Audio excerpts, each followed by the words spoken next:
Assalamualaikum warahmatullahi wabarakatuh. Selamat siang semuanya. Hari ini dalam video ini saya akan menjelaskan terkait dengan gimana sih caranya menulis jurnal, gitu ya. Nah, saya kira semuanya sudah tahu apa itu jurnal, bagaimana bentuk jurnal, jurnal itu harus ada apa saja.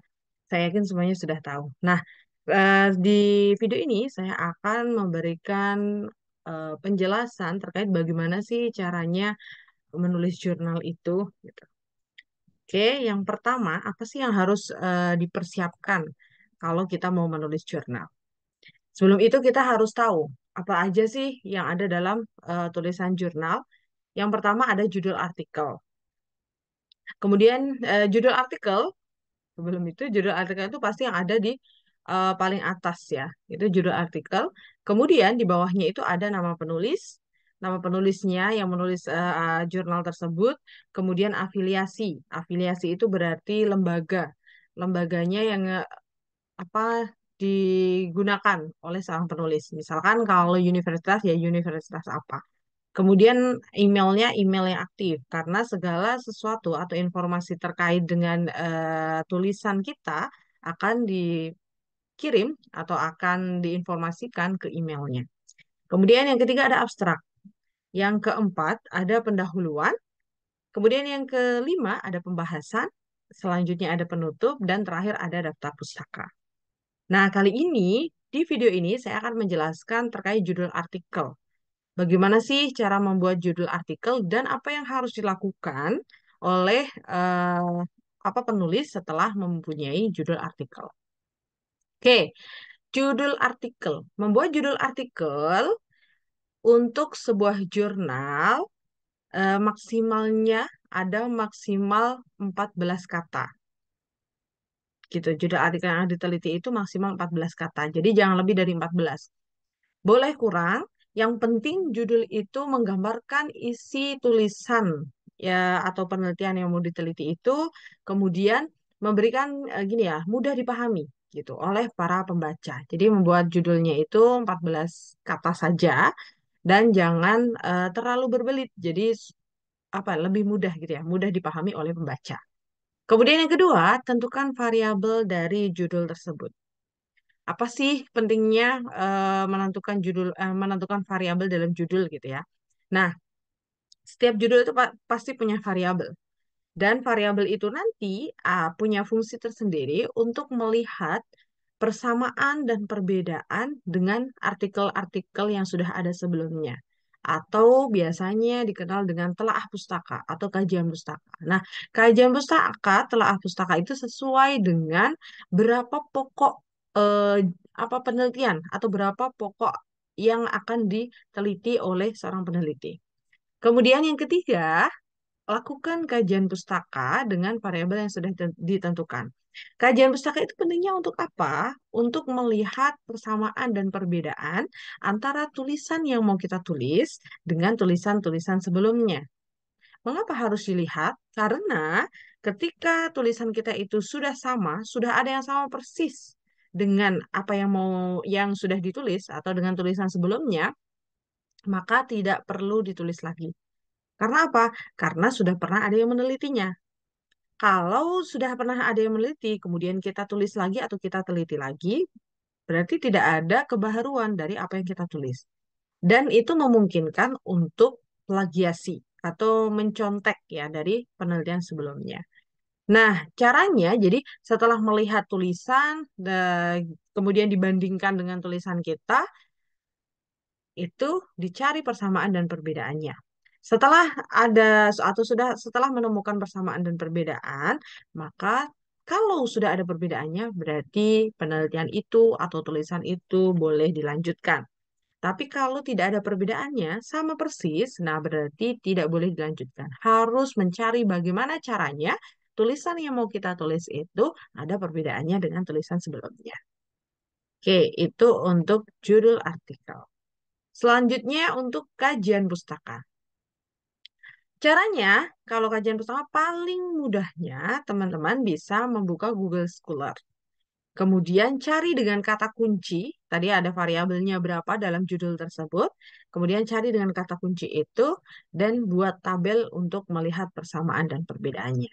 Oke, akan saya berikan contoh dulu untuk judul dan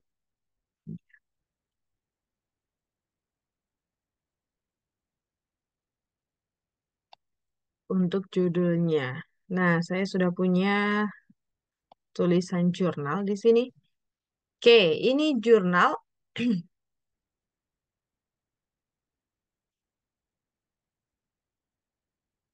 Oke, dalam proses ini, oke. Judul jurnal ini terkait judul jurnal sejarah ya, tulisannya terkait dengan sejarah. Jadi di sini nah dalam jurnal ini adalah salah satu artikel jurnal. Nah, di sini terlihat bahwa ada yang pertama nama jurnalnya. Nama jurnalnya berarti ini nama jurnalnya itu Gudang Jurnal Multidisiplin Ilmu. Kemudian volume 1 nomor 3 tahun 2023 halaman 228 sampai 233. Volume itu kan berarti jurnal itu sudah dikeluarkan keberapa? Nah, kalau nomor itu berarti dalam tahun itu sudah dikeluarkan keberapa? Gitu ya, dalam tahun itu. Nah, dalam judul ini keruntuhan kerajaan Turki Utsmani serta implikasinya terhadap Islam. Sekarang ada berapa variabel kira-kira? Nah, di sini ada dua. Yang pertama ada keruntuhan kerajaan Turki Utsmani atau cukup di kerajaan Turki Utsmani. Kemudian yang kedua, implikasi terhadap Islam. Berarti ketika teman-teman mau mencari tulisan-tulisan terdahulu yang dibutuhkan untuk apa namanya kajian pustaka, bisa buka Google Scholar, kemudian diketik saja di situ keruntuhan kerajaan Turki Utsmani. Sudah ada berapa tulisan yang menulis terkait itu? Oke, kita coba. Yang pertama, Kerajaan Turki Utsmani. Oke, ini tadi ya. Kerajaan Turki Utsmani.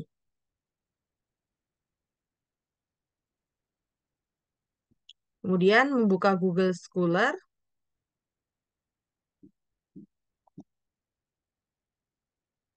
Nah, kita buka Google Scholar di sini.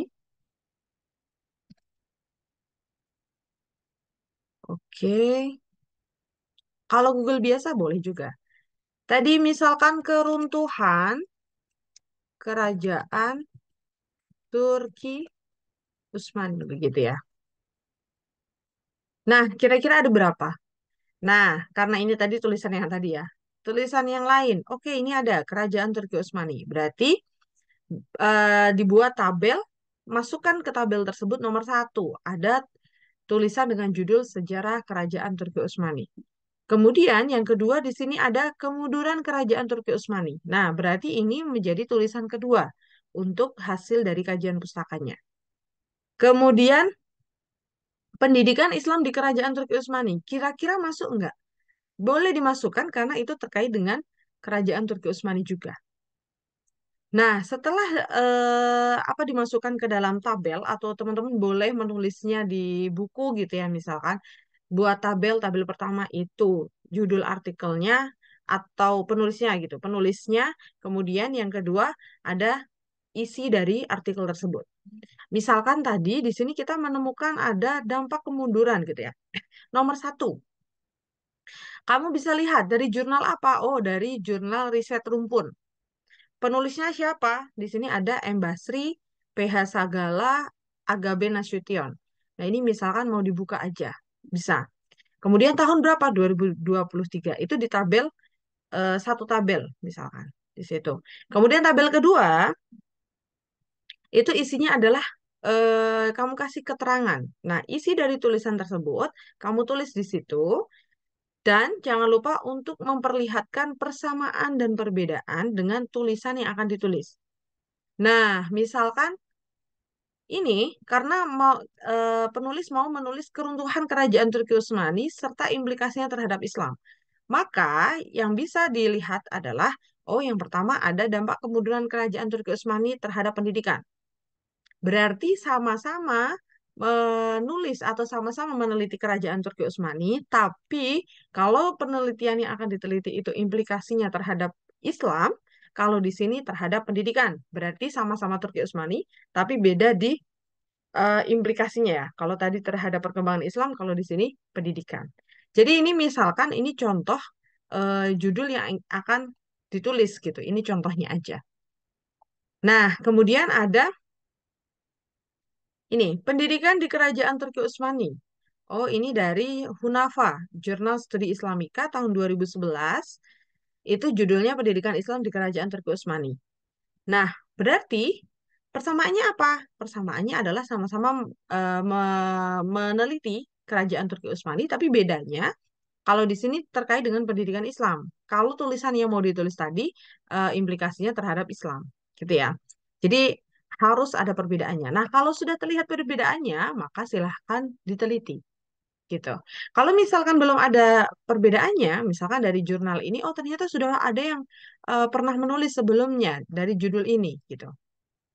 Nah, maka kalau sudah pernah ada yang menelitinya, teman-teman bisa memilih merubah objeknya ini kerajaannya, misalkan keruntuhan kerajaan yang lain gitu ya, bukan Turki Utsmani, tapi tetap diimplikasi terhadap Islam. Bisa. Kalau atau tidak, atau misalkan saya mau kajiannya tetap di keruntuhan kerajaan Utsmani, berarti dirubah ke implikasinya. Kira-kira implikasi yang belum ada apa? Kalau implikasi terhadap Islam sudah ada, oh berarti misalkan saya mau lihat implikasinya terhadap apa ilmu ekonomi gitu ya, atau misalkan terhadap sosial. Nah, kayak gitu bisa. Jadi yang penting sudah terlihat ada perbedaannya dengan tulisan-tulisan sebelumnya. Oke, itu contoh ya, itu contohnya aja. Jadi setelah membuat ini, setelah membuat judul, silahkan tentukan ada berapa variabel di situ. Tadi ada masih yang pertama, kerajaan Turki Utsmani ya. Kemudian yang kedua, implikasi terhadap Islam gitu kan di situ. Nah, misalkan di sini terhadap Islam. Nah, misalkan ada banyak sekali ya. Nah, untuk tulisan jurnal, teman-teman bisa memilih atau menyaring maksimal 5 tahun usianya. Jadi misalkan sekarang 2024, teman-teman bisa ambil di 2023, 2022, 2021, 2020, dan 2019 berarti ya. Nah, 5 tahun ke belakang maksimal gitu. Jadi karena jurnal itu semakin tahun itu kan keluarnya cepat ya. Jadi semakin tahun itu apa yang dibahas itu semakin baru gitu. Nah, gitu ya. Jadi setelah apa tadi ini mendapatkan judul, silahkan tentukan variabelnya. Oke, ini ada judul di sini, judul artikel. Jadi kalau ini nama jurnal, ya, ini nama jurnal, ini judul artikelnya, ini nama penulisnya, ini afiliasinya. Kemudian ada email aktifnya. Jurnal boleh ditulis lebih dari satu orang. Boleh bersama-sama. Oke, contoh pertama. Sekarang contoh kedua. Misalkan ini. Nama jurnalnya berarti ini, Journal on Education. Volumenya 6, berarti dipastikan dia sudah keluar 6 kali. Kemudian nomor 3 itu berarti dalam 1 tahun itu sudah 3 kali. Maret sampai April tahun 2024. Nah, kemudian di sini judul artikelnya, Syukur Perspektif Al-Quran, Studi Komparasi Tafsir Al-Iqlil dan Tafsir Al-Azhar. Komparasi itu kan perbandingan berarti ya. Nah, ada berapa coba di sini variabelnya? Oke, jadi ada 3 variabel. Yang pertama ada syukur dalam Al-Quran atau tafsir perspektif tafsir Al-Quran. Yang kedua ada tafsir Al-Iqlil di sini, tafsir Al-Iqlil dan di sini ada tafsir Al-Azhar. Berarti ada 3. Yang pertama syukurnya, konsep syukurnya. Yang kedua ada tafsir Al-Iqlilnya. Yang ketiga ada tafsir Al-Azharnya. Oke, caranya sama. Teman-teman bisa langsung buka ke Google Scholar. Bisa langsung cek. Misalkan syukur dalam Al-Quran. Oh, ternyata ada. Satu. Ini dari jurnal Al-Qurani. Kemudian penulisnya D.A. Egoniaro. tahun 2019. Ini bisa kok teman-teman buka dulu. Misalkan kan harus melihat semuanya isinya tentang apa begitu. Kalau sudah dibaca, silakan mencari perbedaannya. Oh, kalau di sini ternyata isinya itu syukur dalam perspektif Al-Quran secara luas, tidak fokus pada satu tafsir atau dua tafsir saja. Sedangkan tulisan yang mau ditulis itu fokus pada dua tafsir saja. Misalkan ada tafsir Al-Iqli dan tafsir Al-Azhar, begitu ya. Jadi itu sudah memperlihatkan adanya perbedaan. Nah, ini misalkan. Silakan berarti bisa dibaca. Kemudian analisis semantik kata syukur dalam Al-Quran. Nah, ini penulisnya ini M. Fatmawati Aizan di jurnal Al-Bayan, kemudian tahun 2018, begitu kan? Nah, silakan mencari perbedaannya juga. Silakan ini bisa dibuka dulu, bisa dibaca dulu, kemudian dilihat, oh di apa namanya tabel tadi, tabel pertama terkait dengan apa identitasnya, kemudian tabel kedua atau kolom ya, kolom kedua itu berarti menjelaskan isinya, kemudian melihat persamaan dan perbedaannya.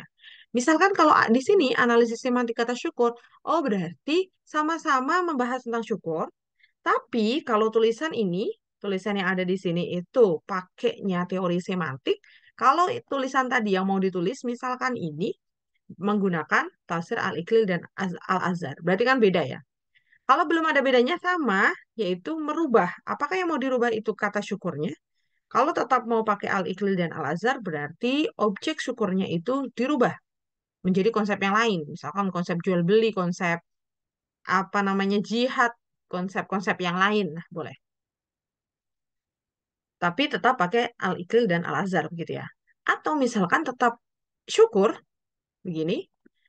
Nah, yang dirubah adalah komparasinya. Misalkan tafsir Al-Iqlil Al-Azhar sudah menemukan tulisan yang pakai tafsir itu. Nah, kalau supaya berbeda, berarti bisa dirubah satu tafsirnya. Misalkan tafsir Al-Iqlil dan tafsir Al-Ibris. Karena biar sama-sama yang berbahasa Jawa, sama-sama dengan apa namanya tafsir dari pesantren gitu ya, yang lahir di pesantren gitu misalkan. Boleh juga. Jadi ini ada judul artikel, kemudian di sini ada nama penulisnya, di sini ada afiliasinya. Sama. Nah, ini contoh dari tulisan sejarah, kalau ini contoh dari tulisan tafsir gitu ya. Bagi teman-teman, silahkan menulis jurnal itu sesuai dengan keilmuannya, begitu ya. Kalau anak tafsir ya silahkan menulis tafsir, anak sejarah silahkan menulis sejarah, tapi boleh nggak kalau menulis di luar itu? Boleh. Yang penting apa keilmu teman-teman itu bisa gitu ya, bisa menyelesaikan dan memahami gitu, memahami keilmuan yang akan ditulis itu. Tapi kalau tidak paham dengan keilmuannya, maka jangan coba-coba. Gitu ya. Oke, itu untuk judul dan kajian pustaka. Jadi setelah mencari judul, oh saya sudah dapat judul begini, silahkan kajian pustaka sudah ada atau belum yang menulis terkait itu, dan jangan lupa untuk mencari alasannya. Kenapa kamu meneliti syukur? Bukan berarti kamu ingin tahu, kamu penasaran, enggak. Tapi syukur itu apa alasannya? Kenapa kamu tertarik dengan kata syukur itu? Oh, bisa kamu melihat dari realita, misalkan sekarang lebih banyak orang-orang yang tidak bersyukur. Misalkan begitu. Kamu melihat dari data bahwa orang yang melihat orang yang sudah misalkan sudah kaya, tapi ternyata dia belum bersyukur. Diberikan cobaan kayak kayak gitu. Oh, ternyata belum bersyukur. Nah, itu bisa untuk alasannya. Jadi alasan itu bukan yang saya ingin tahu, saya penasaran, bukan. Misalkan kenapa kamu memilih kerajaan Turki Utsmani? Kenapa kamu memilih dari tahun 1566 sampai 1924 gitu ya misalkan. Nah, itu kamu lihat dulu, oh ternyata di tahun itu kerajaan Turki Utsmani mengalami namanya kemunduran yang bagaimana gitu misalkan. Nah, itu menjadi salah satu alasannya. Jadi setelah apa membuat judul, silahkan cari alasannya kenapa kamu buat judul itu, dan jangan lupa untuk kajian pusaka ya, mencari tulisan-tulisan terdahulu di Google Scholar misal. Gitu. Oke, itu dari dua contoh ini apa namanya salah jurnal yang sudah saya jelaskan. Oke, terima kasih semuanya. Itu tahap pertama. Nantikan video selanjutnya untuk tahap selanjutnya, bagaimana menulis pendahuluan, pembahasan, kemudian penutup, dan menulis abstrak. Apa sih itu abstrak? Akan saya jelaskan di video selanjutnya. Terima kasih. Assalamualaikum warahmatullahi wabarakatuh.